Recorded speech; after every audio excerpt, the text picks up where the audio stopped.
கர்த்தருடைய நாமம் மகிமைப்படுவதாக. ஆண்டவராகிய இயேசுவின் நாமத்தினாலே விசேஷமாக நாம் கடந்த நாட்களிலே எபிரேயரின் புத்தகத்திலிருந்து நாம் தியானித்து வருகிறோம். இந்த நாளிலும் கர்த்தர் உங்களையும் அவருடைய நாம மகிமைக்காக எப்படி கர்த்தர் ஆபிரகாமை கண்மலையிலிருந்து வெட்டி எடுத்தாரோ அதே போல உங்களையும் அவர் பாரம்பரியத்திலிருந்தும் பழைய வழக்கங்களிலிருந்தும் அடிமைத்தனத்திலிருந்தும் பிசாசின் பிடியிலிருந்தும் கர்த்தராகிய இயேசு கிறிஸ்து நம்மை வெட்டி எடுத்திருக்கிறார். அதை குறித்து நாம் தியானிப்போம். எபிரேயரின் புத்தகம் 11ஆம் அதிகாரம் அதிலே 8ஆம் வசனம். விசுவாசத்தினாலே ஆபிரகாம் தான் சுதந்திரமாக பெறப்போகிற இடத்திற்கு போகும்படி அழைக்கப்பட்ட போது கீழ்ப்படிந்து தான் போகும் இடம் இன்னதென்று அறியாமல் புறப்பட்டு போனான். பிரியமானவர்களே, ஆண்டவருடைய நாமம் மகிமைப்படுவதாக. இங்கே கீழ்ப்படிந்து என்று சொல்லப்பட்டிருக்கிறது பாருங்க. அப்போ இந்த கீழ்ப்படிதல் மிகவும் அவசியமானதாக இருக்கிறது. இன்றைக்கு நாம் கர்த்தருக்கு நாம் கீழ்ப்படுகிறோமா? ஆண்டவருடைய வார்த்தையை நாம் கை கொள்ளுகிறோமா? பாருங்க, அப்போ பழைய ஏற்பாட்டிலே கர்த்தர் சொன்ன உடனே அவன் கீழ்ப்படிந்து புறப்பட்டு போனான் என்று பார்க்கிறோம். புதிய ஏற்பாட்டிலே கர்த்தர் சொன்னார், அவைகளை விட்டு புறப்பட்டு பிரிந்து போய் என்று எழுதியிருக்கிறது. இருளுக்கும் ஒளிக்கும் சம்பந்தம் ஏது? விசுவாசிக்கும் அவிசுவாசிக்கும் பங்கேது? தேவனுடைய ஆலயத்துக்கும் விக்கிரகங்களுக்கும் அங்கு பங்கு இல்லையே அப்படின்னு சொல்லி கர்த்தர் சொல்றாரு, அவைகளை விட்டு பிரிந்து, அசுத்தமானதை விட்டு, பழைய பாவ வாழ்க்கையை விட்டு பிரிந்து. எத்தனை பேர் பழையவைகளை விட்டு புறப்பட்டு இருக்கிறோம்? பழைய காரியங்களை விட்டு இன்னும் நீங்க புறப்படலையா?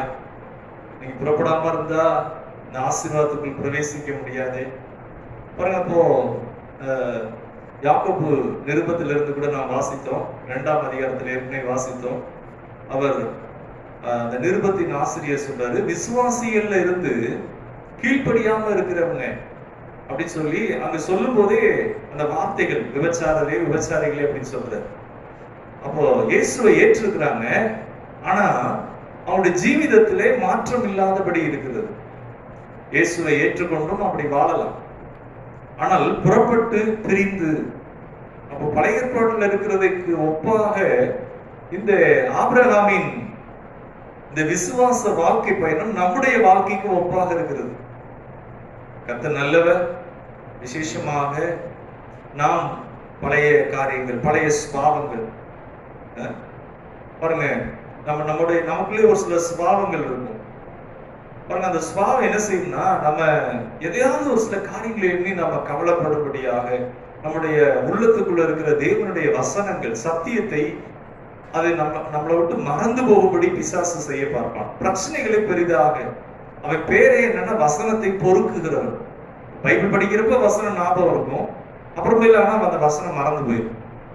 ஜெபம் பண்றப்ப வசனம் கொஞ்ச நேரத்துக்கு ஞாபகம் இருக்கும், அப்புறம் அப்ப அது எதனால அப்படின்னா, அந்த வசனம் நிலைக்க கூடாதபடி, அந்த வசனம் வேரூன்ற கூடாதபடி அவன் என்ன செய்கிறான்னா, அநேக தந்திரமான காரியங்களினாலே வசனங்களை எடுத்து போட அவன் வகை பார்க்கிறான். உங்கள் உள்ளத்திலே கர்த்தருடைய வசனம் நிலைத்திருக்கிறதா? நீங்கள் ஜெயமுள்ளவர்களா இருக்கிறீங்களா?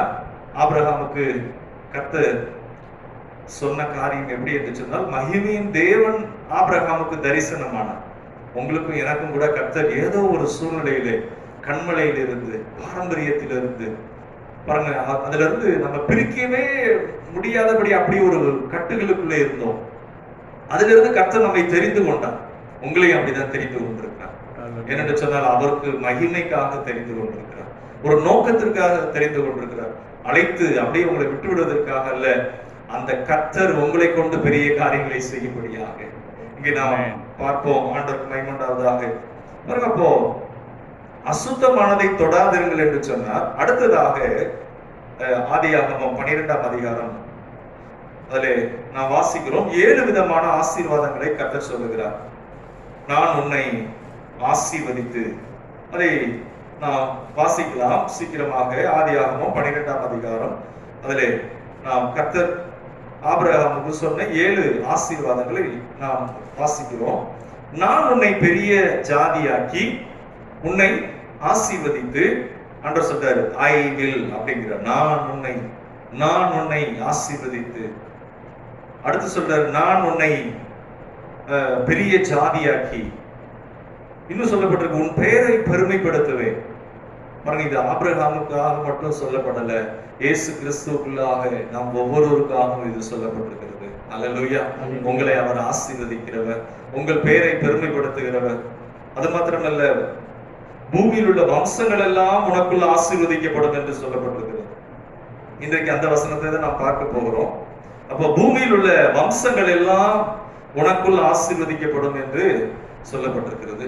பாருங்க, ஆதாம் ஏவாளுக்கு முதலாக இயேசு கிறிஸ்துவை பற்றிய தீர்க்க தரிசனம் சொல்லப்பட்டது. ஆதாம் ஏவாள் அவங்க பாருங்க, ஆதியாகமம் 3ஆம் அதிகாரம், ஆதியாகமம் 3ஆம் அதிகாரம் அதிலே 15ஆம் வசனம். ஆதாம் ஏவாள் அவங்க, ஆண்டவர் ஆதாம் ஏவாள்கிட்ட பேசுகிறார். என்ன பேசுகிறார் என்று சொன்னால், உனக்கும் ஸ்திரீக்கும் உன் வித்துக்கும் அவள் வித்துக்கும் பகை உண்டாக்குவேன், அவர் உன் தலையை நசுக்குவார், நீ அவர் குதிங்காலை நசுக்குவாய் என்றார். பாருங்க, திஸ் இஸ் த காஸ்பல், நற்செய்தி. ஆதாம் ஏவாள் சபிக்கப்பட்டு போனாங்க, அந்த பூமியில வாழ்வதற்கு எந்த நிச்சயம் இல்லாத நிலையில இருக்கிறாங்க, கீழ்ப்படியாமை நிமித்தம். ஆனா தேவன் சொல்றாரு, உலக ஆதியிலே இயேசுவை முன்னிட்டு இங்கு கல்வாரியிலே பாருங்க, உனக்கும் ஸ்திரீக்கும், உனக்கும் என்று சொன்னால் சர்ப்பம் சாத்தானை குறித்து சொல்லப்பட்டிருக்கிறது. அடுத்து சொல்லப்பட்டிருக்கு ஸ்திரீக்கும், உனக்கும் ஸ்திரீக்கும் உன் வித்துக்கும் அவள் வித்துக்கும். அப்ப ஸ்திரீ என்று சொன்னால் பாருங்க, ஒரு கன்னிகை வயிற்றிலே பிறக்க போகிறவர் மேசியா கர்த்தராகிய இயேசு கிறிஸ்து. அவர் என்ன செய்வார் என்று சொன்னால், அவர் பகை உண்டாக்குவேன். தேவ சந்ததி, பிசாசின் சந்ததி, 2 சந்ததி எப்படி இருக்குன்னா பகைச்சிட்டு தான் இருக்கும். அசுத்தமா இருக்கிறவங்க கடவுளுக்கு பிரியமா இருக்கிறவங்கள அதுல பகைப்பாங்க, இது காணப்படும். அடுத்து சொல்றாரு, அவர் உன் தலையை நசுக்குவார். கல்வாரி சிலுவையிலே இயேசு கிறிஸ்து பிதா பாருங்க பிசாசினுடைய தலையை நசுக்குவார்.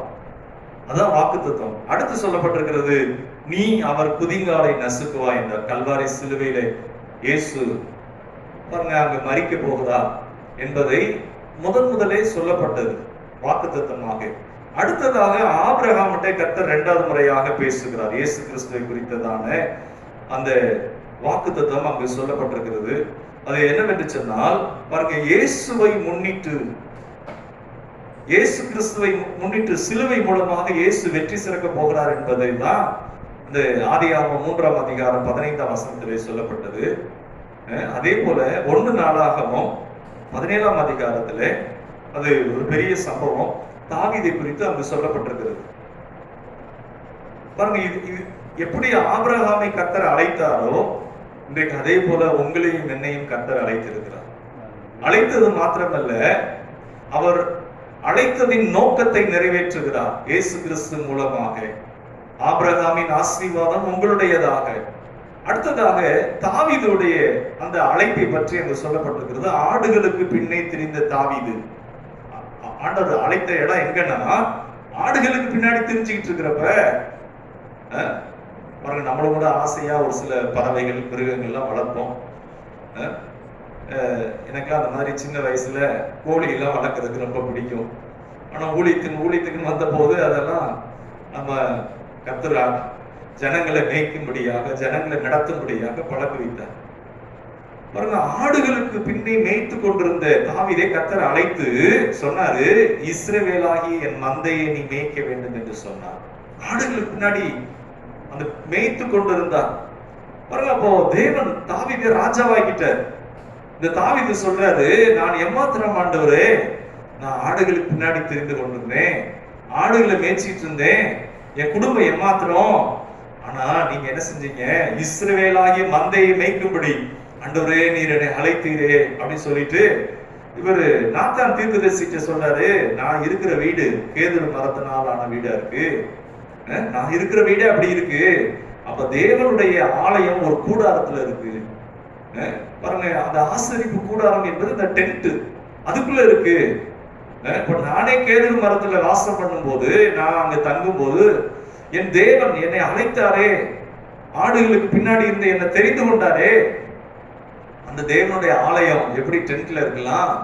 அதனால கர்த்தருக்காக நான் என்ன செய்யணும், ஆலயம் கட்டணும்னு நினைக்கிறேன். தீர்க்கதரிசிட்டு சொல்லிட்டாரு. தீர்க்கதரிசி என்ன சொல்லிட்டாரு, ஓ மன விருப்பத்தின்படி செய் அப்படின்ட்டார். அன்னைக்கு போய் தூங்கிட்டு அந்த நாத்தான் தீர்க்கதரிசி தூங்குகிறார், கர்த்தர் பேசுகிறார். தாவீது எனக்கு ஆலயம் கட்டக்கூடாது, தாவீதின் வம்சமாய் வாரிசாய் இருக்கிற சாலமோன் எனக்கு என்று ஆலயத்தை கட்டுவான் என்று கர்த்தர் சொன்னார். ஆனா தாவீதுக்கு ஒரு வார்த்தை சொன்னார். என்ன சொன்னார்னா, உனக்காக வீட்டை நான் ஆயத்தம் பண்ணுகிறேன் என்று கர்த்தர் சொல்லுகிறார். உனக்காக நான் ஒரு வீட்டை கட்டுகிறேன். அப்படி வீட்டை கட்டுறதுனா என்ன அப்படின்னா, பிரியமானவர்களே, அனைவருக்கு தெரியாது. வீட்டை நான் உனக்கென்று கட்டுவேன் என்று சொல்லுகிறார். அப்படின்னா என்னன்னா, தாவீதின் வம்சம், அது ராஜாவுடைய வம்சம், அந்த வம்சத்திலே மேசியா வருகிறார். வெகு காலத்துக்கு பிற்பாடு தாவீதின் குமாரனே, பாருங்க, தாவீதின் புத்திரனாக இயேசு கிறிஸ்து வந்து அவர் மூலமாக இந்த பூமி முழுவதும், உலகம் முழுவதும், பூமியில் உள்ள வம்சங்கள் எல்லாம் ஆசீர்வதிக்கப்பட போகிறது. கர்த்தர் சொன்னாரு அந்த 1 நாளாகமம் 17ஆம் அதிகாரத்துல, என்றென்றைக்கும் இருக்கிற வீட்டை நான் உனக்கென்று என்ன செய்வேன், ஏற்படுத்துவேன். உன் சந்ததியில புத்திரன் வருவான், அவன் மூலமாக நான் என்றென்றைக்கும் வீட்டை கட்டுவேன். அந்த வீடு என்றென்றைக்கும் நிற்கும். அது யாரை குறித்து சொல்லப்பட்டது என்று சொன்னால், இயேசு கிறிஸ்துவை குறித்து சொல்லப்பட்டது. பிரியமானவர்களே, இந்த வார்த்தையை கேட்ட உடனே தாவீது தேவனுடைய ஆலயத்துக்குள்ள போய், ஆண்டவரே, வெகு காலத்துக்கு பிற்பாடு நடக்க போகிறத ஆண்டவரே முன்னக்கூட்டியே சொன்னீங்களே, நான் ஏமாத்திரம் ஆண்டவரே. பாருங்க, தாவீதுக்கு ஏற்கனவே ஒரு சர்ப்ரைஸ்.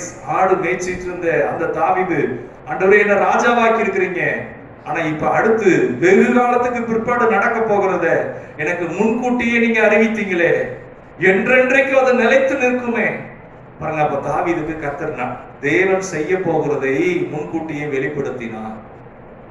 தாவீதின் வம்சம், அந்த ராஜாசனம், அந்த வம்சத்திலே இயேசு வருவார். அவர் மூலமாக பூமியில் உள்ள வம்சங்கள் எல்லாம் ஆசீர்வதிக்கப்படும். பாருங்க, அதைத்தான் கர்த்தர் சொன்னாரு, உனக்கு வீட்டை கட்டுவேன் என்று சொன்னார். கர்த்தருக்கு மகிமை உண்டாவதாக. பாருங்க, அந்த சந்ததியில தான் இயேசு வந்தார். பாருங்க, அப்போ ஆபிரகாமுக்குள் எப்படி தேவன் சொல்லுகிறாரோ, தாவீதுக்கு சொன்னாரு, உனக்கென்று ஒரு வீட்டை கட்டுவேன். அது இயேசு கிறிஸ்துவை குறித்த காரியங்கள். அதே போல ஆபிரகாமுக்கு கர்த்தர் சொல்றாரு, ஆதியாகமம் 12ஆம் அதிகாரம் 3ஆம் வசனத்துல சொல்றாரு, பூமியில் உள்ள வம்சங்கள் எல்லாம் உனக்குள் ஆசீர்வதிக்கப்படும். அப்ப எதை வச்சு சொல்றாரு பாருங்க, ஆபிரகாமுக்கு கர்த்தர் வாக்கு பண்ணினபடி ஈசாக்கை தருகிறார். பாருங்க, அது அப்படி அந்த சந்ததி வந்தாலும் பூமியில் உள்ள வம்சங்கள் எல்லாம் எப்படி ஆசீர்வதிக்கப்படும் அப்படின்னு பார்க்கும்போது, பிரியமானவர்களே, ஆபிரகாமுடைய சந்ததியிலே தேவகுமாரனாகி இயேசு கிறிஸ்து பிறக்கிறார். அவர் மூலமாக பூமியில் உள்ள வம்சங்கள் எல்லாம், இந்த சுவிசேஷம் உலகமெங்கும் சொல்லப்படுகிறது. இந்த சுவிசேஷத்தினாலே பூமியில் உள்ள வம்சங்கள் எல்லாம் ஆசீர்வதிக்கப்பட போகிறார்கள். அதைத்தான் கர்த்தர் சொன்னாரு, பூமியில் உள்ள வம்சங்கள் எல்லாம் உனக்குள்ள ஆசீர்வதிக்கப்படும். பிரியமானவர்களே, இன்றைக்கு வாய் திறந்து நீங்க இயேசு நல்லவர்னு சொல்லும் போது, அந்த சுவிசேஷம் அவர் ஒவ்வொருடைய வாழ்க்கையும் நன்மையாக மாற்றும். இயேசு உங்களை நேசிக்கிறார் என்று சொல்லும் போது அவங்களுடைய உள்ளத்தில் இருக்கிற காயங்கள் எல்லாம் குணமாகும். ஏன்னு சொன்னால் அதுதான் சுவிசேஷம். இயேசுவின் நாமம், இயேசு கிறிஸ்து அவர் ரட்சிக்கிறவர், இன்றைக்கும் ஜீவிக்கிறவர், அவர் சுகமாக்குகிறவர். எத்தனையோ பேருக்கு கடந்த நாட்களிலே மரணம் வந்துரும் அப்படின்னு நினைத்துட்டு இருக்கிற வேளையில ஆண்டவர் இயேசு உயிர்ப்பித்தார். ஊழிய பாதையில நாங்க பாக்குறோம், இயேசுவே உங்களை நாங்க உயிர்ப்பிக்க முடியாது, நீங்க தான் ஆண்டவரே அப்படின்னு கூப்பிடும் போது மறைத்து போக வேண்டியவங்களை ஆண்டவர் கிருபையாய் உயிர்ப்பித்திருக்கிறார். ஏனென்றால் இயேசு ஜீவிக்கிறார், அவர் உங்க வாழ்க்கையை உயிர்ப்பிப்பார். பிரியமானவர்களே, இங்கு நாம் பார்க்கிறோம், கர்த்தருக்கு மகிமை உண்டாவதாக, 1 நாளாகமம் 17ஆம் அதிகாரம் 23ஆம் வசனம் 24ஆம் வசனத்துல அது தாவீது சொல்றாரு, ஆண்டவரே உம்முடைய வார்த்தையின்படி அது நிலைவேறப்பட்டு இருப்பதாக. அப்ப என்ன சொல்ல வர்றாருன்னா, தாவீதை குறித்து தேவன் சொன்ன காரியங்களிலே அதன் அடிப்படையில தாவீது ஜெபம் பண்ற, ஆண்டவரே நீ சொன்னீரே அது நிறைவேற்றுங்க. நாமும் ஜெபம் பண்ணும் போது நம்ம மனசுல இருக்கிறதெல்லாம் ஜெபம் பண்றது இல்லை. தேவனுடைய வார்த்தையின் அடிப்படையில் தேவன் என்ன வாக்கு பண்ணி இருக்கிறார் வேதத்துல, அதன் அடிப்படையில நாம் ஜெபிக்க வேண்டும். அப்பதான் நம்ம ஜெபம் ரொம்ப வல்லமை உள்ளதாக இருக்கும். எப்படி ஜெபம் பண்றாங்க? ஆண்டவரே நீர் சொன்னீரே, அதன்படி எனக்குள்ள அது நிறைவேறப்பட்டிருப்பதாக. அது ஆண்டவரே அது நிறைவேற போது, நிச்சயமா நிறைவேற போது, நீ பொய் சொல்ல மாட்டேன். இன்றைக்கு உங்களை குறித்தும் தேவன் தன்னுடைய ஆதீனத்திலே கிறிஸ்து இயேசுக்குள்ளாக உலக தோற்றத்துக்கு முன்னாக முன்குறித்தவைகள் எல்லாம் அவர் நிறைவேற்றுவாராக. நீங்கள் கர்த்தரால் ஆசீர்வதிக்கப்பட்டவர்கள். ஹல்லேலூயா, ஆண்டவருக்கு மகிமை உண்டாவதாக. அப்போ இதத்தான் சாலமோனும் ஜெபம் பண்றாரு. என்ன சொல்றாருன்னா, கர்த்தாவே நீர் என் தகப்பனுக்கு சொன்ன வார்த்தையின்படி செய்யும், ஆமென் அப்படிங்கிறார். கர்த்தர் நீங்க சொன்னீங்களா ஆண்டவரே, அந்த வார்த்தையின்படி செய்யுங்க. ஹல்லேலூயா. பாருங்க, ஆண்டவர் சொன்னாரு, தாவீது உன் சிங்காசனம் என்றென்றைக்கும் நிலைத்திருக்கும், என்றென்றைக்கும் நிலைத்திருக்கும் சொன்னா தாவீது சொல்றாரு, ஆமென் அப்படியே ஆமா அப்படி நான் விசுவாசிக்கிறேன். அதை நம்பினான். கர்த்தர் சொல்றாரு, அதை நிலைநிறுத்துவார் என்று நம்பினார். இன்றைக்கும் நீங்க கர்த்தருடைய வார்த்தை நம்புறீங்களா? கர்த்தருடைய நாமத்தை விசுவாசிக்கிறீங்களா? அதுல நிச்சயத்தோட இருக்கிறீங்களா? இல்ல சோர்ந்துட்டீங்களா? சூழ்நிலை கண்டு பயந்து போயிட்டீங்களா? பாருங்க, இங்க சொல்லப்பட்டிருக்கு, வெகு காலத்துக்கு பிற்பாடு நடக்க போகிறது அவன் நம்பினான். ஆண்டவர் இன்றைக்கு நான் வேதத்தை வாசிக்கும் போது ஆவியானவர் நம்மோடு பேசுவார். ஆண்டவர் நம்மோடு இடைபடுகிறார், நம்மை தேற்றுகிறார். அவர் சொன்னதை நாம் நம்ப முடியும். அது நிச்சயமாக, அதுதான் முக்கியம். ஹல்லேலூயா, கர்த்தர் நல்லவர். பாருங்க, அப்போ ஆபிரகாமை தேவன் அழைத்த போதும் வெகு காலத்திற்கு பிற்பாடு நடக்கிற காரியங்களே தான் ஆண்டவர் சொன்னாரு, பூமியில் உள்ள வம்சங்கள் எல்லாம் உனக்குள்ளே ஆசீர்வதிக்கப்படும். ஹல்லேலூயா. பூமியில் உள்ள வம்சம், அந்த சுவிசேஷம், இயேசு கிறிஸ்துவை குறித்த அந்த சுவிசேஷம், அந்த சுவிசேஷத்தின் மூலமாக அநேக ஜனங்கள், அநேக ஜாதியான ஜனங்கள், கோத்திரமான ஜனங்கள் அவங்க எல்லாம் ரட்சிக்கப்பட போறாங்க.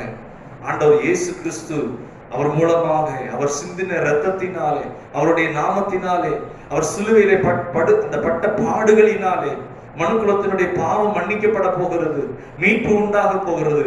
அநேக ஜனங்கள் இயேசுவை இரட்சகராய் ஏற்றுக்கொள்வார்கள். அதான் அங்க சொல்லப்பட்டிருக்கிறது. பாருங்க, இதை குறித்து வாசிக்கலாம். யோவான் 8ஆம் அதிகாரத்திலே ஆபிரகாமை குறித்து இயேசு கிறிஸ்து அங்கு பேசுகிறார். யோவான் புதிய ஏற்பாட்டிலே யோவான் 8ஆம் அதிகாரம், யோவான் 8ஆம் அதிகாரம், ஆண்டவருக்கு மகிமை உண்டாவதாக.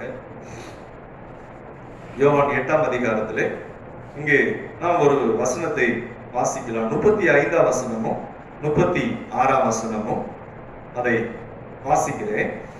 அடிமையானவன் என்றைக்கும் வீட்டிலே நிலைத்திரான், குமாரன் என்றைக்கும் நிலைத்திருக்கிறார். ஆகையால் குமாரன் உங்களை விடுதலை ஆக்கினால் மெய்யாகவே விடுதலை ஆவீர்கள்.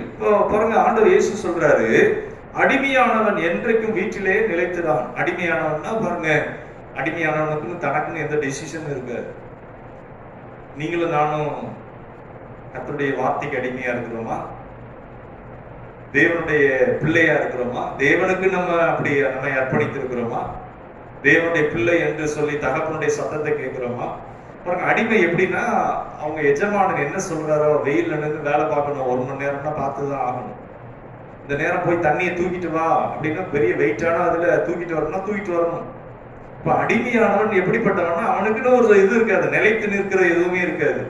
ஆனா இங்க சொல்லப்பட்டிருக்கிறது, அடிமையானவன் என்றைக்கும் வீட்டிலே நிலைத்திறான். பாவத்துக்கு அடிமையானவன், பிசாசுக்கு அடிமையானவன், அசுத்தத்துக்கு அடிமையானவன் தேவனுடைய வீட்டுல நிலைத்திருக்க முடியாது. ஏன்னா உள்ள இருக்கிற மனசாட்சி சொல்ல, நீ பாவம் செய்யறியே, நீ அசுத்தம் செய்யறியே, அதை விட்டு இன்னும் வெளியே வரலையே. ஆனா இங்க சொல்லப்பட்டிருக்கு, என்ன சொல்லப்பட்டிருக்குன்னா, இந்த வசனத்துல பார்க்கிறோம், குமாரன் என்றைக்கும் நிலைத்திருக்கிறார்.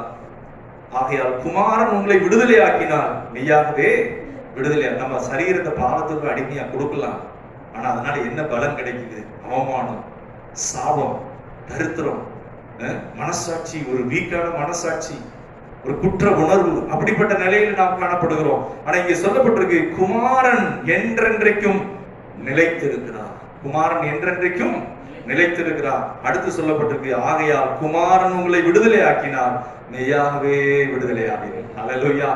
அப்போ குமாரன் விடுதலை ஆக்கினார் அப்படின்னா என்ன அர்த்தம்? விடுதலைன்னா ஏதோ ஜெயில கையில சங்கிலி போட்டா இல்ல, கண்ணுக்கு தெரியாத பாவ சங்கிலி, கண்ணுக்கு தெரியாத பகுதிகளிலே பாருங்க பலவீனமான ஒரு மனநிலை, குற்ற உணர்வு, பாருங்க ஒரு அசுத்தத்தினுடைய சங்கிலி, அதையெல்லாம் கர்த்தரா இயேசுவின் நாமம் அதையெல்லாம் கர்த்தர் விடுதலை ஆக்குகிறார். உங்களை என்னையும் அப்படித்தான் நம்மை அவர் விடுதலை ஆக்கி இருக்கிறார். ஹல்லேலூயா. அங்கே அடுத்து சொல்லப்பட்டிருக்கிறது, நீங்கள் ஆபிரகாமின் சந்ததியார் என்று அறிவேன், ஆனாலும் உங்களுக்குள்ளே என் உபதேசம் இடம் பெறாதபடியால் என்னை கொலை செய்ய தேடுகிறீர்கள்.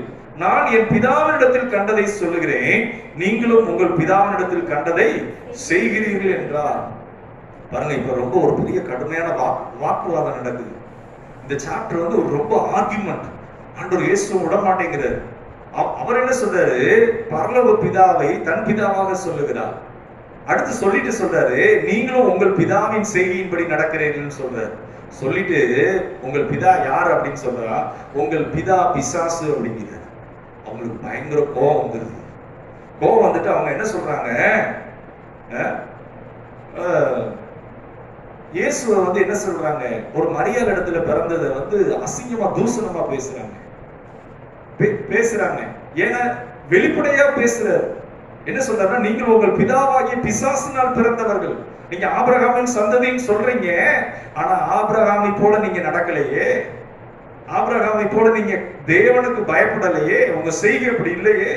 அப்படி சொல்லிட்டு சொல்றாரு 39ஆம் வசனம், அதற்கு அவர்கள் ஆபிரகாமே எங்கள் பிதா என்றார்கள்.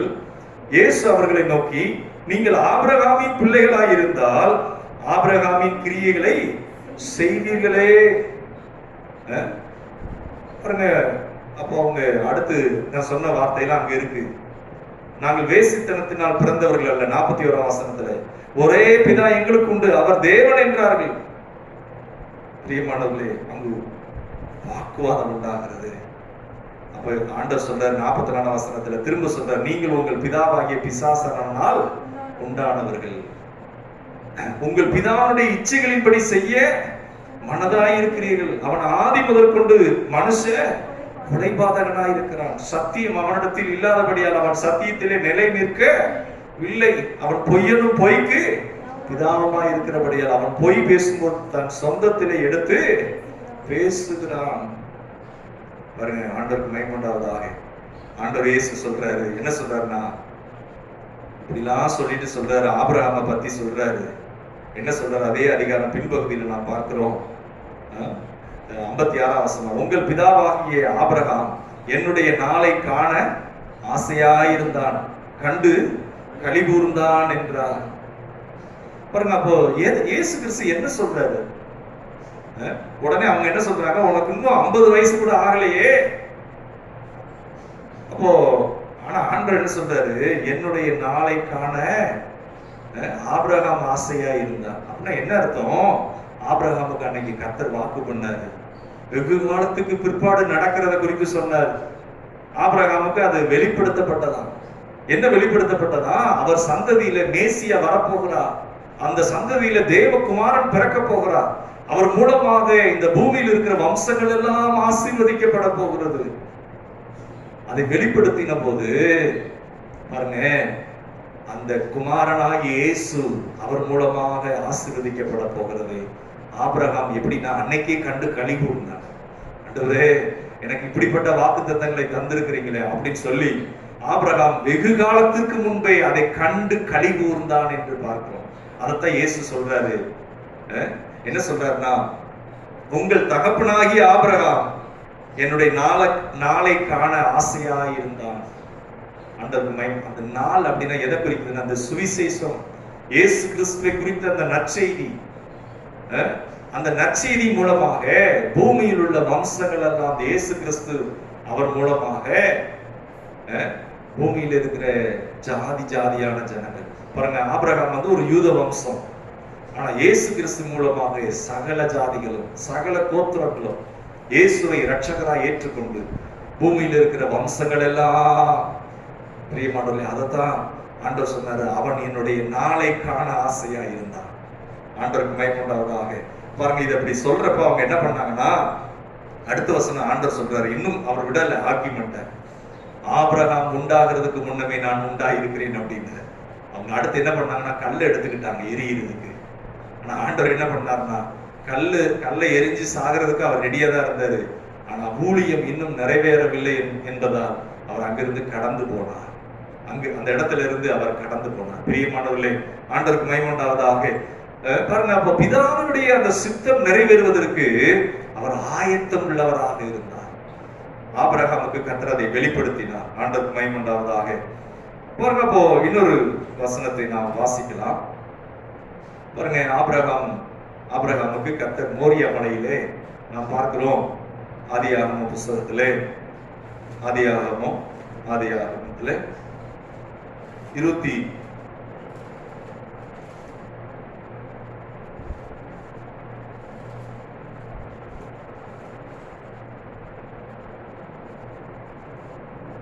22ஆம் வசனம். ஆதியாகமம் 22ஆம் அதிகாரத்திலே அங்கு கர்த்தர் ஆபிரகாம்கிட்ட பேசுகிறார். உன் புத்திரனையும் உன் ஏகசுதனையும் உன் நேசகுமாரனாகிய ஈசாக்கை நீ என்ன செய்ய, பலி செலுத்துவாயாக அப்படின்னு கர்த்தர் சொல்ற. ஈசாக்கை நீ என்ன செய்ய, நீ அங்க மோரியா மலையில போய் பலி செலுத்து அப்படின்னு. பாருங்க, நிறைய பேர் என்ன சொல்லுவாங்க, கர்த்தர் உன் பிள்ளைய பலியா கேட்பாரு, காணிக்கையா கேட்பாரு அப்படின்னு. பாருங்க, அதனுடைய அர்த்தம் அது அல்ல பிரியமானவர்களே. ஆபிரகாமுக்கு அந்த மோரியா மலையிலே பாருங்க, தான் பிள்ளைய பலி செலுத்த சொன்ன போது அந்த இடத்திலே அவன் கையை ஓங்கினான். ஆனா அதே இடத்திலே அதற்கு முன்பாகவே தேவன் அங்கு ஒரு ஆட்டுக்கடாவை ஆயத்தப்படுத்தி இருந்தார். கவனிங்க, பாருங்க, அந்த ஆபிரகாம் தன் மகனை பலி செலுத்த ஆண்டவர் சொன்ன வார்த்தைப்படியே பலி செலுத்த அங்கு போயிருந்தான் கீழ்ப்படிந்து.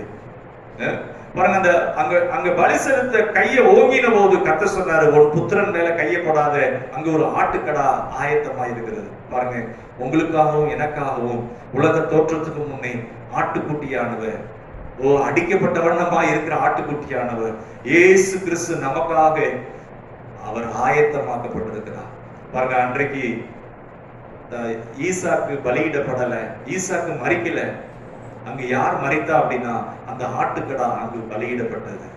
இது எதற்கு அடையாளமா இருக்குன்னு சொன்னால், ஆபிரகாம் தேவனுடைய சிநேகிதன். வெகு காலத்துக்கு பிற்பாடு தேவன் அவருடைய ஒரே குமாரனை பலியாக அங்கு அவர் கல்வாரி மேற்றிலே தன் குமாரனை அவர் பலியாக கொடுக்க போகிறார் என்பதை ஆபிரகாமுக்கு முன்னக்கூட்டியே வெளிப்படுத்தினார். அல்லேலூயா, ஆண்டவருக்கு மகிமை உண்டாவதாக.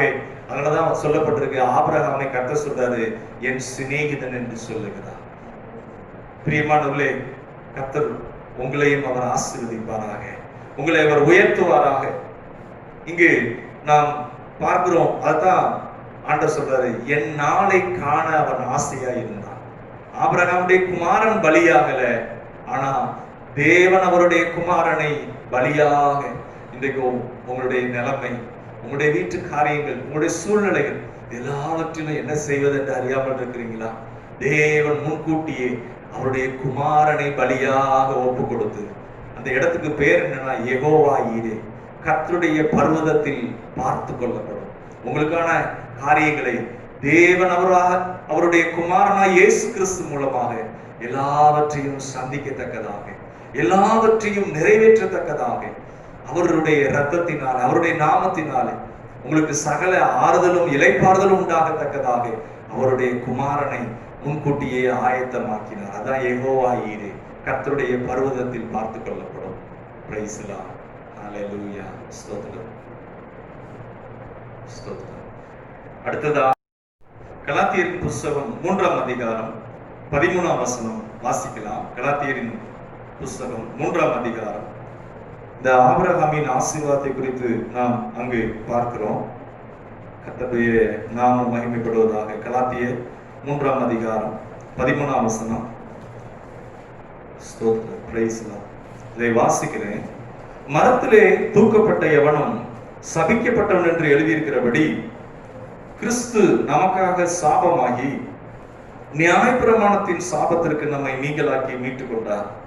ஆபிரகாமுக்கு உண்டான ஆசீர்வாதம் கிறிஸ்து இயேசுவினாலே பிரஜாதிகளுக்கு வரும்படியாகவும், ஆவியை குறித்து சொல்லப்பட்ட வாக்குத்தத்தத்தை நாம் விசுவாசத்தினாலே பெரும்படியாகவும் இப்படி ஆயிற்று. இங்கு இதை குறித்து மார்ட்டின் லூதர் சொல்லுகிறார், இது கோல்டன் லெட்டர்ஸாக ஒவ்வொரு வீடுகளிலும் இது எழுதப்பட வேண்டும், ஒவ்வொரு பகுதியிலும் எழுதப்படணும் அப்படிங்கிறார். ஏன் அப்படின்னா, இங்கு கலாத்தியர் 3ஆம் அதிகாரம் 13ஆம் வசனத்துல நாம் பார்க்கிறோம், மரத்திலே தூக்கப்பட்ட எவனும் சபிக்கப்பட்டவன் என்று எழுதியிருக்கிறபடி. பாருங்க, இதுதான் நாம் இயேசு கிறிஸ்துவுக்குள்ளே கடந்து வந்த பிற்பாடு நமக்கு கர்த்தர் வைத்திருக்கிற பரிகாரம், கர்த்தர் நமக்கு வைத்திருக்கிற அந்த ஆசீர்வாதத்தின் திறவுகோல். அங்கு அதை வெளிப்படுத்துகிறார். ஒரு வீடு இருக்குன்னா அந்த வீட்டுக்கு சாவி இருக்கும். வீட்டுக்குள்ள நிறைய இருக்கலாம், நமக்கு இளைப்பாறுகிற இடம் இருக்கலாம், சாப்பிடுறதுக்கான இடம் இருக்கலாம், நம்ம பேசுகிறதுக்கான இடம் எல்லாமே இருக்கலாம். ஆனா அந்த வீட்டுக்குள்ள போகணும்னா திறவுகோல் அவசியம். அதே போல கர்த்தர் இந்த கீவேர்டு, அந்த இடத்துல அந்த ரகசியத்தை பழைய ஏற்பாட்டுல இருக்கிறதை எடுத்து புதிய ஏற்பாட்டுல அதை தொடர்பு படுத்தி ஆவியானவர் பேசுகிறார். இங்க என்ன பேசுகிறார் என்று சொன்னால், மரத்திலே தூக்கப்பட்டவன் எவனும் சபிக்கப்பட்டவன். பாருங்க, அப்போ ஆபிரகாமின் வம்சத்தில் இயேசு கிறிஸ்து இல்லாமல் யார் அந்த ஆசீர்வாதத்தை கொண்டு வர முடியும்? இயேசு கிறிஸ்து மூலமாக தான் இங்க சொல்லப்பட்டிருக்கு, பூமியில் உள்ள வம்சங்கள் எல்லாம் உனக்குள்ள ஆசீர்வதிக்கப்படும். அதைத்தான் இங்க சொல்லப்பட்டிருக்கிறது. பிரியமானவர்களே, கர்த்தருடைய நாமம் மகிமைப்படுவதாக. அப்போ தேவகுமாரனை தவிர வேற யார் இவ்விதமாய் ஆசீர்வாத ஊற்றாய் காண முடியும்? அதத்தான் அன்றைக்கே ஆபிரகாமுக்கு கர்த்தர் வெளிப்படுத்தினார். என்ன வெளிப்படுத்தினார் என்று சொன்னால், பூமியில் உள்ள வம்சங்கள் எல்லாம் உனக்குள்ள ஆசீர்வதிக்கப்படும். அது தேவகுமாரனை முன்னிட்டு. ஆபிரகாம் தேவனுடைய சிநேகிதன் என்கிறது மாத்திரமல்ல, இயேசு கிறிஸ்துவை முன்னிட்டு. ஓ ஹல்லேலூயா! அந்த ஆசீர்வாதம் இயேசுவை முன்னிட்டு தான் அங்கு சொல்லப்பட்டிருக்கிறது. பூமியில் உள்ள வம்சங்கள் எல்லாம். இன்றைக்கு அதே வாக்குத்தத்தம் உங்களுக்கும் எனக்கும் கர்த்தர் கொடுத்திருக்கிறார். உங்களுக்குள்ள இருக்கிற அந்த சுவிசேஷம் இன்னைக்கு பக்கத்துல இருக்கிற யாருக்காவது சொல்லும் போது, உங்களுக்குள்ள இருக்கிற அந்த வார்த்தை, இயேசு கிறிஸ்துவின் ரட்சிப்பின் செய்தி அவர்களையும் சுகமாக்கும், அவர்களையும் பிசாசின் அடிமைத்தனத்திலிருந்து விடுதலை ஆக்கும், அவர்களுக்கு வர இருக்கிற பெரிய ஆபத்திலிருந்து அவர்கள் தப்பு வைக்கப்படுவார்கள். பிரியமானவர்களே, கர்த்தருடைய நாமம் மகிமைப்படுவதாக. அதனாலதான் இது சொல்லப்பட்டிருக்கு, இது சுவிசேஷம் என்று சொல்லப்பட்டிருக்கிறது. ஆண்டவர் நல்லவர். இதை குறித்து கலாத்தியர் 3ஆம் அதிகாரம் 6ஆம் வசனத்திலே இதை குறித்து அங்கு பேசுகிறார். பவுல் அப்போஸ்தலர் அந்த சபை, கலாத்தியர் சபைக்கு சொல்லுகிறார், அப்படியே ஆபிரகாம் தேவனை விசுவாசித்தான், அது அவனுக்கு நீதியாக எண்ணப்பட்டது. பாருங்க, ஆபிரகாம் அந்த கலாத்தியர் சபையில என்ன பிரச்சனை நடந்தது அப்படின்னா, கலாத்தியர் சபையில இயேசு கிறிஸ்துவை ரட்சகராக ஏற்றுக்கொண்டவங்க பாருங்க, அவங்களுக்கு ஒரு புதுசா இன்னொரு காரியம் சொல்றாங்க, நீ யூதனுடைய முறைமைகள் எல்லாம் நீ நிறைவேற்றணும், அப்புறம் தான் நீ இந்த ஆபிரகாமின் ஆசீர்வாதத்துக்குள்ள வர முடியும் அப்படின்னு சொல்றாங்க. அந்த பழைய ஏற்பாட்டுல இருக்கிற அந்த நியமங்கள் எல்லாம் நீ கை கொள்ளணும், விருத்த சேதனம் பண்ணணும் அப்படின்லாம் சொல்றாங்க. அப்போ பவுல் அப்போஸ்தலர் என்ன சொல்றாரு, அந்த கலாத்தியர் சபையில யார் குழப்பி பேசினாங்களோ அதை சரி செய்வதற்காக அவங்களுக்கு அந்த நிருபத்தை எழுதுகிறார். நீங்க அப்படி மோசம் போகாதீங்க. ஏனென்றால் ஆபிரகாமை கர்த்தர் ஆசீர்வதித்தது எப்பவென்று சொன்னால், விருத்த சேதனம் எல்லாம் பெறறதுக்கு முன்னாடி, விருத்த சேதனம் எல்லாம் செய்யப்படுறதுக்கு முன்னாடியே கர்த்தர் ஆசீர்வதித்தார். ஆகவே கிரியைகளினால அல்ல, அது விசுவாசத்தினாலே அவன் நீதிமானாக்கப்பட்டான் அப்படின்னு சொல்றார். அல்லேலூயா! பாருங்க, இன்றைக்கு நீங்களும் நானும் விசுவாசத்தினாலே நம் பாவங்கள் மன்னிக்கப்பட்டது. விசுவாசத்தினாலே நாம் இந்த ஆசீர்வாதத்துக்குள் பிரவேசித்திருக்கிறோம். விசுவாசத்தினாலே நாம் தேவனுடைய புத்திரர்களாக, தேவனுடைய வாரிசுகளாக, வானத்துக்கும் பூமிக்கும் சொந்தக்காரரை நம் அப்பா என்று அழைக்கத்தக்கதாக, அவருடைய இரக்கம், அவருடைய அன்பு, அவருடைய வல்லமைக்குரியவர்களாக நாம் மாற்றப்பட்டிருக்கிறோம். எவ்வளவு பெரிய சாக்கியம் பாருங்க! இது கர்த்தராகிய இயேசு கிறிஸ்து மூலமாக நமக்கு உண்டானது.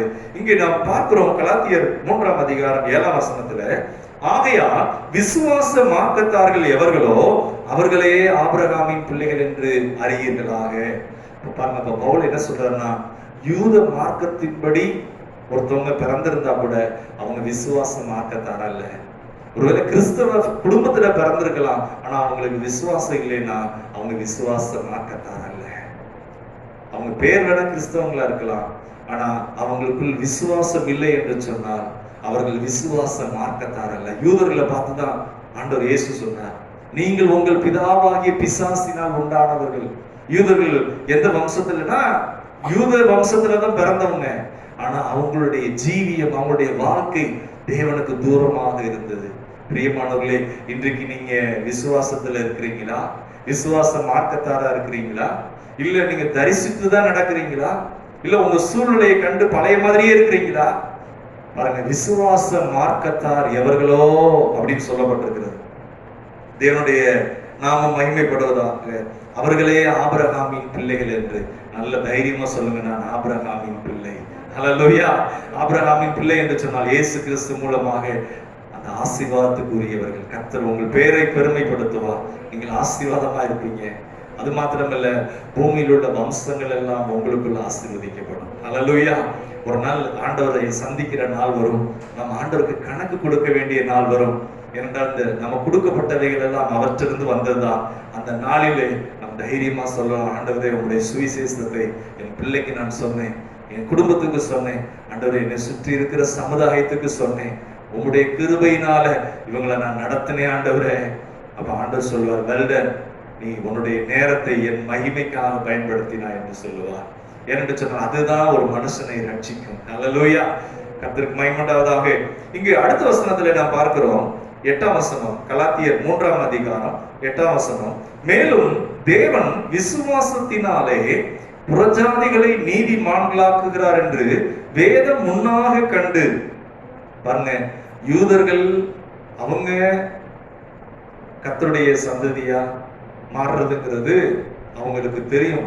ஏன்னா நியாயப்பிரமாணத்தில் இருக்கிற எல்லா சட்டத்திட்டங்களையும் கை கொள்ளலைன்னா அவங்க சபிக்கப்பட்டவங்க. இஸ்ரவேலர்களுக்கும் தெரியும். அப்போ புறஜாதியர்கள் எப்படி என்று சொன்னால், இந்த வசனத்துல சொல்லப்பட்டிருக்கிறது, ஆபிரகாமுக்கு கர்த்தர் அதை வெளிப்படுத்தினார். எப்படி வெளிப்படுத்தினார்னா, புறஜாதிகளை விசுவாசத்தினாலே தேவன் நீதிமானாக்குகிறார்.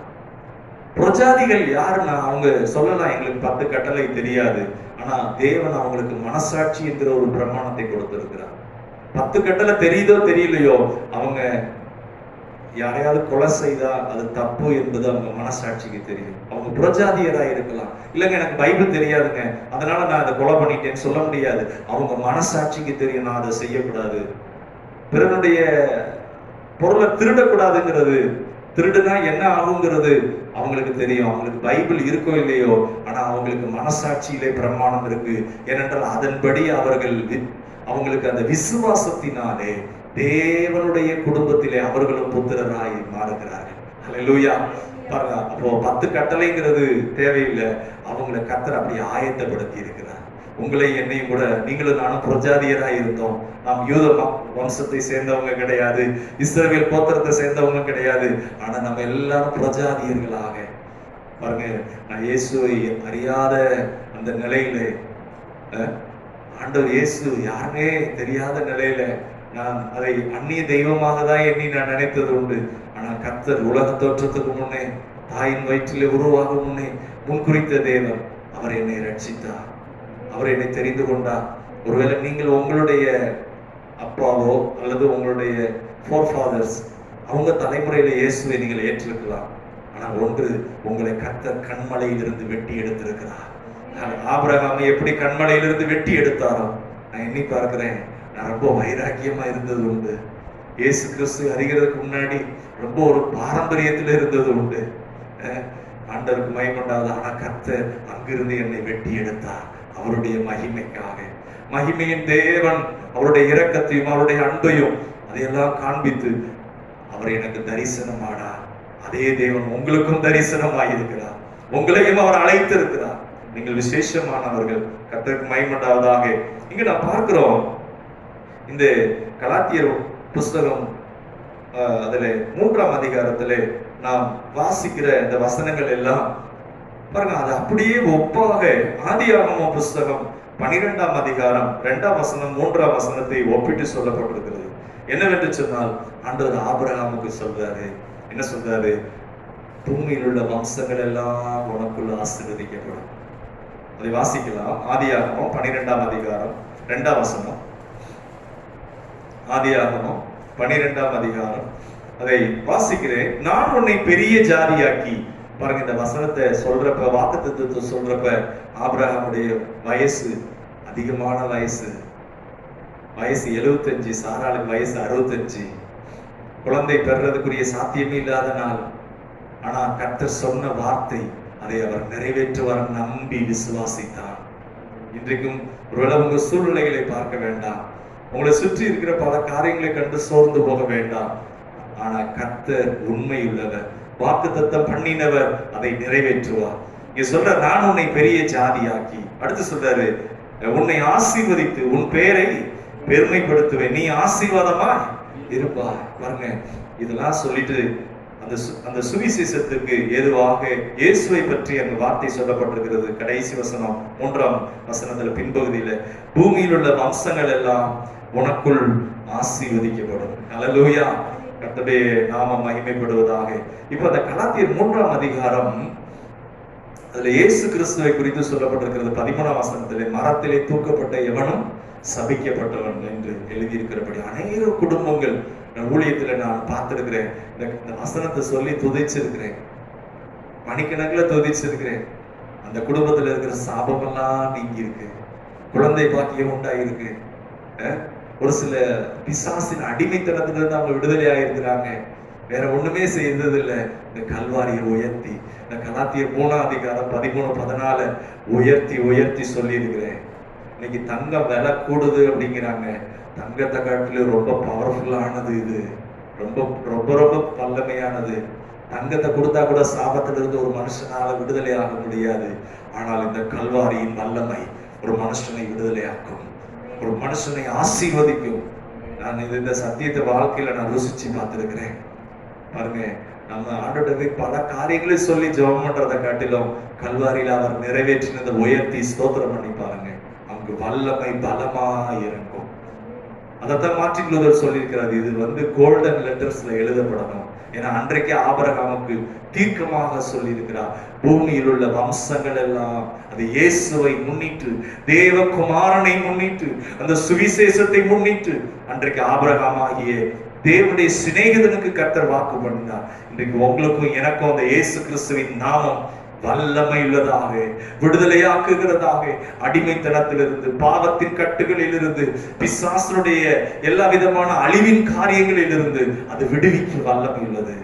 கர்த்தர் நல்லவர். இங்க சொல்லப்பட்ட நான் பார்க்கிறோம், மரத்திலே தூக்கப்பட்டவன் எவனும் சபிக்கப்பட்டவன் என்று.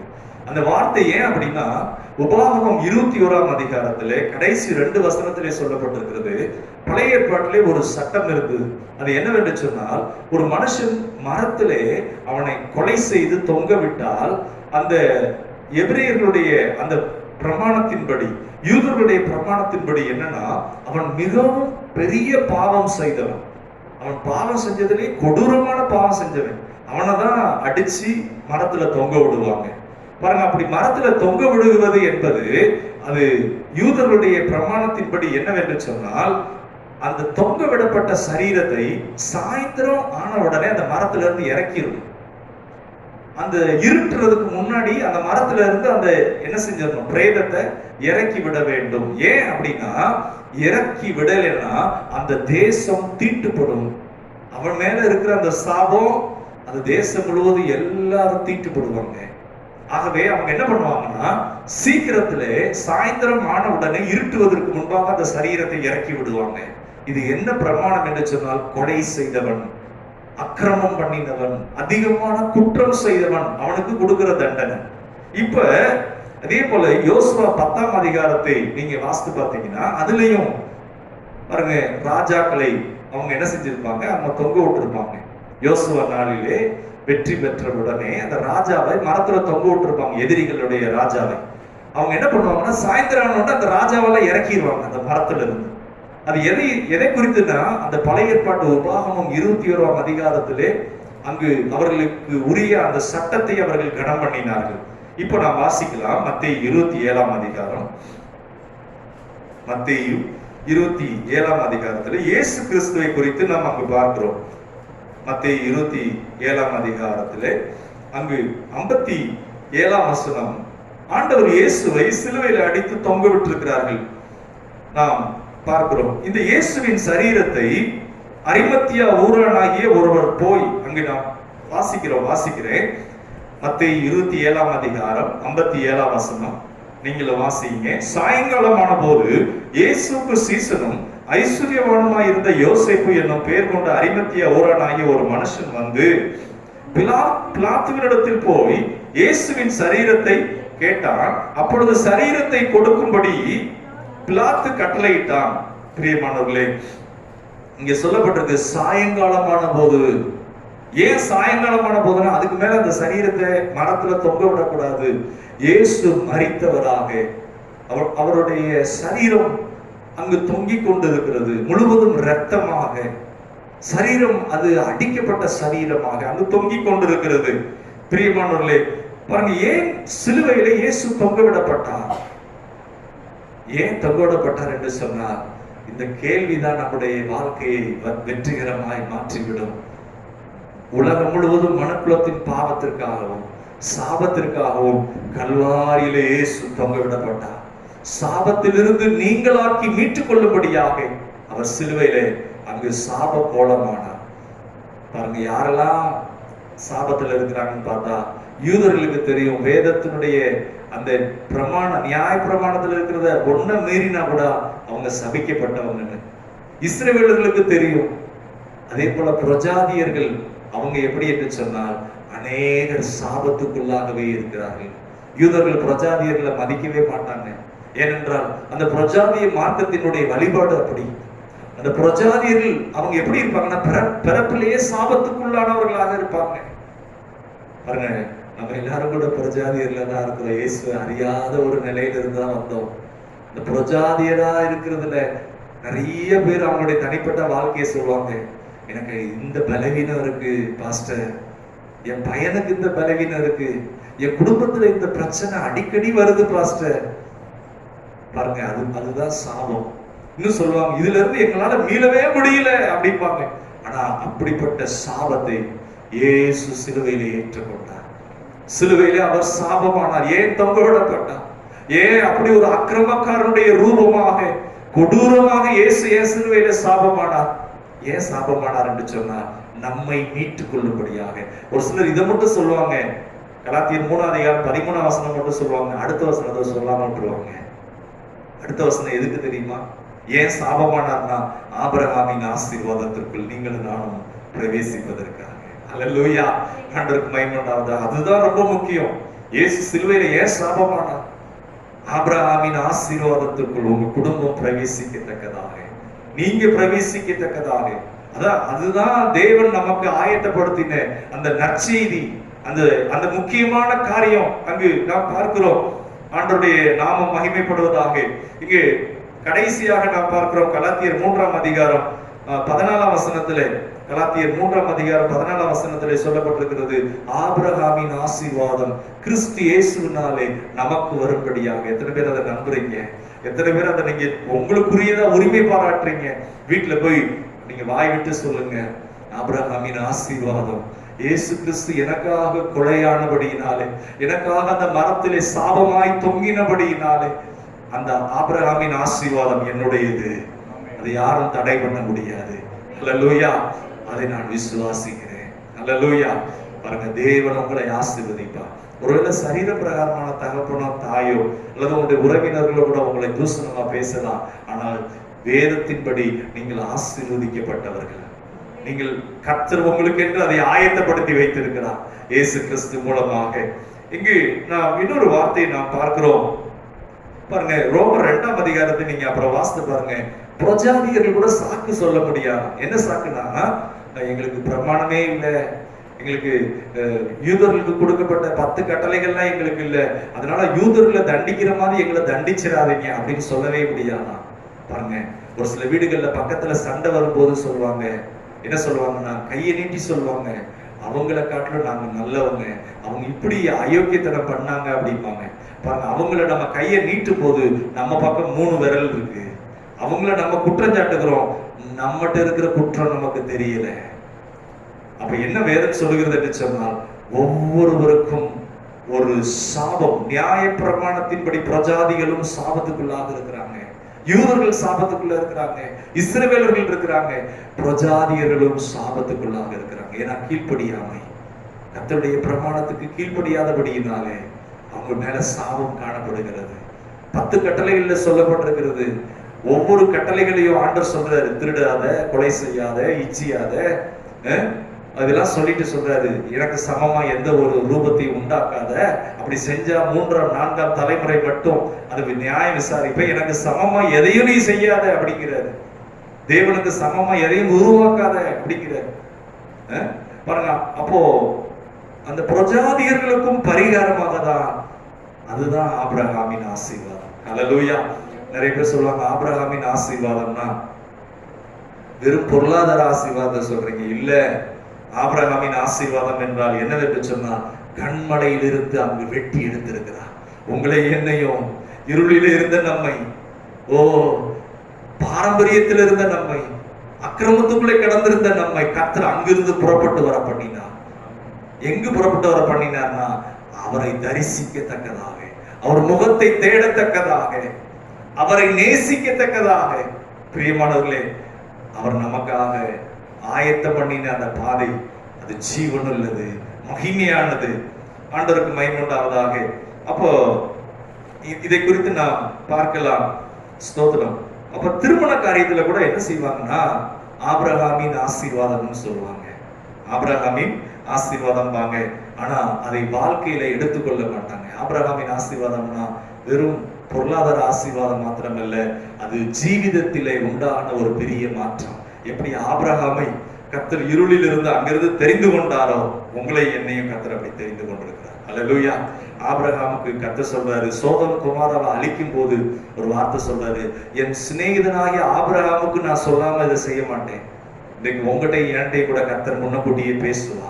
உங்க குடும்பத்தை குறித்து பேசுவா, பிள்ளைகளை குறித்து பேசுவா, உங்களுடைய கையின் பிரயாசத்தை குறித்து பேசுவா, உங்க குடும்பத்தில் இந்த காரியம் நிறைவேறுவதற்கு நீங்க என்ன செய்யணும்னு பேசுவா.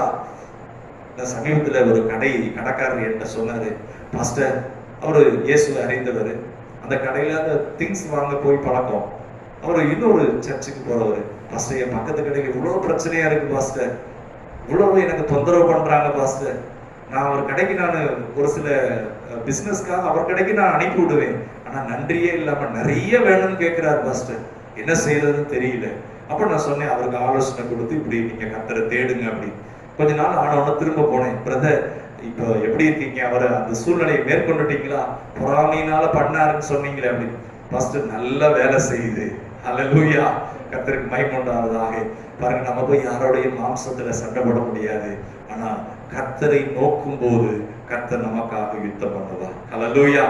ஆண்டவருக்கு மகிமை உண்டாவதாக.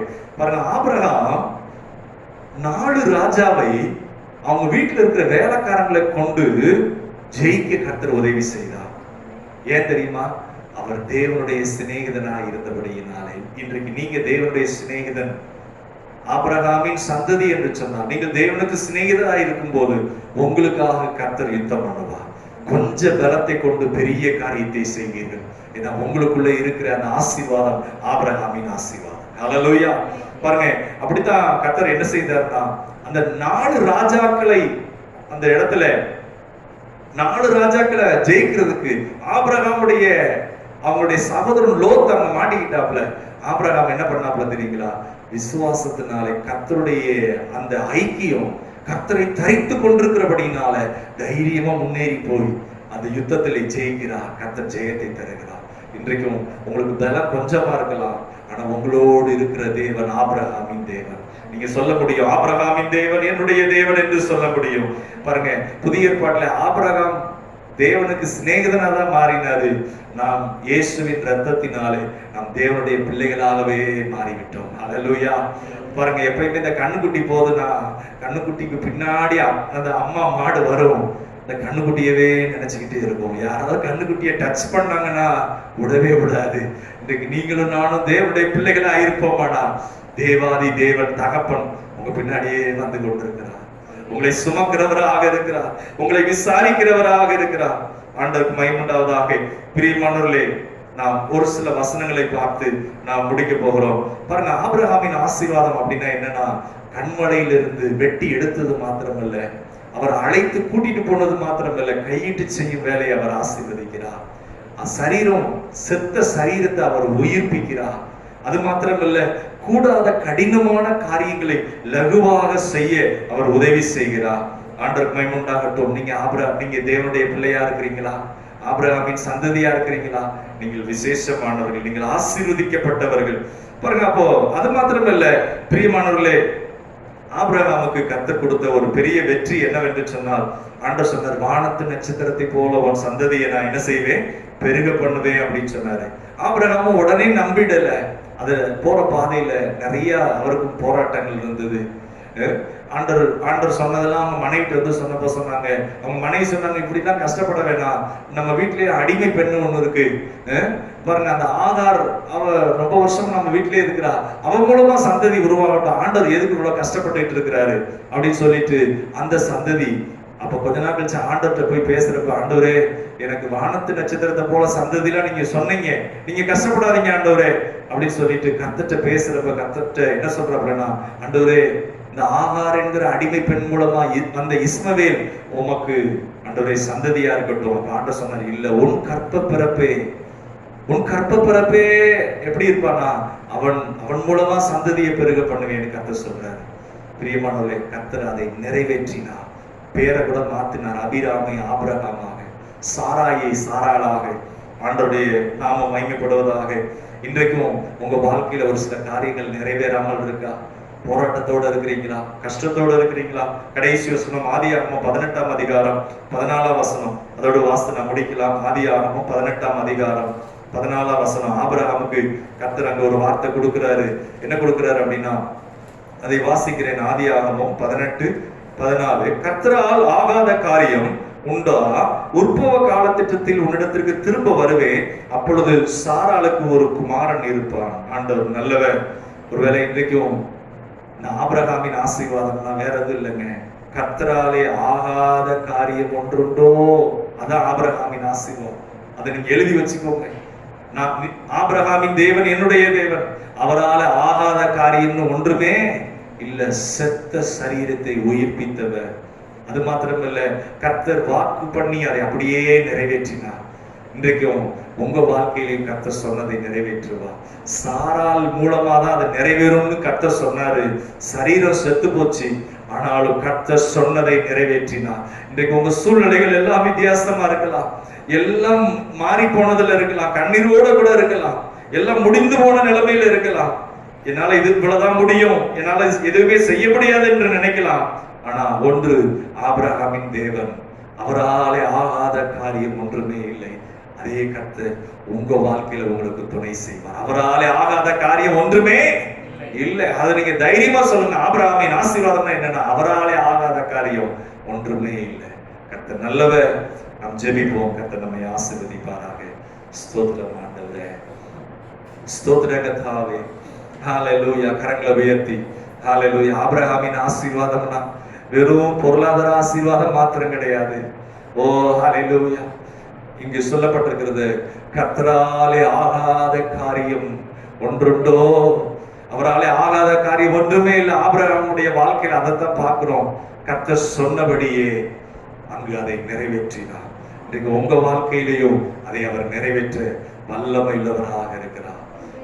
அங்கு நாம் பார்க்கிறோம், அவன் விசுவாசத்தினாலே தேவன் சொன்னவைகளை விசுவாசத்தினாலே அவன் விசுவாசத்திற்கு தகப்பனானான் என்று பார்க்கிறோம்.